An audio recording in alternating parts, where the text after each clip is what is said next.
Assalamualaikum, selamat pagi. Saya Azrul dari TM Motor Kapal. Hari ini saya ingat nak buat review untuk Wistrom 1000 dengan 650 sebab kita ada 3 biji untuk 650. Yang sebiji lagi ni tak boleh jual lagi sebab dia belum tukar nama lagi, belum selesai. Yang sebiji ini untuk 1000. Okey, kita view untuk 650 dulu.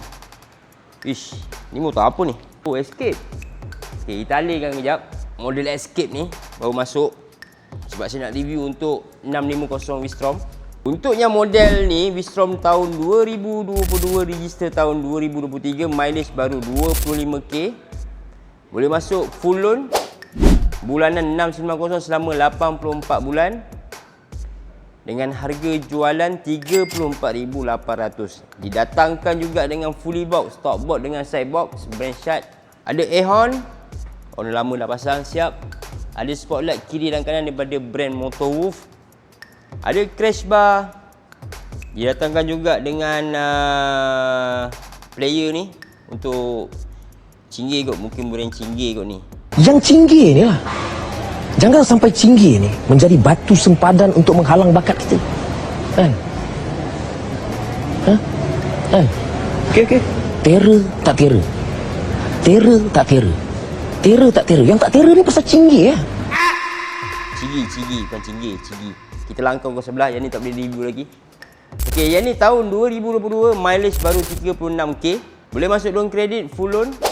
Bulanan lebih kurang dalam 690 selama 84 bulan. Tahun 2022. Dengan harga jualan 34,800. Kurang sikit aksesori dia, didatangkan je dengan top box saja. Yang lain masih lagi original daripada Suzuki. Memang cantik. Okey, sebelah dia pula tahun 2018 dengan harga jualan 28,800. Mileage dia tinggi sikit, 70k. Didatangkan juga dengan top box dan side box. Top box dia brand GV, side box dia saya kurang pasti brand apa. Brand GV juga.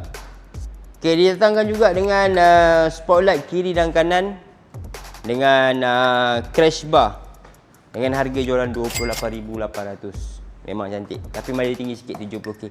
Okey, yang ni 1000cc, ada satu je kat sini. Tahun 2014, register tahun 2017, mileage 41k. Boleh masuk loan kedai saja. Minimum depo untuk loan kedai 17,800 untuk on the road. Bulanan 590 selama 48 bulan.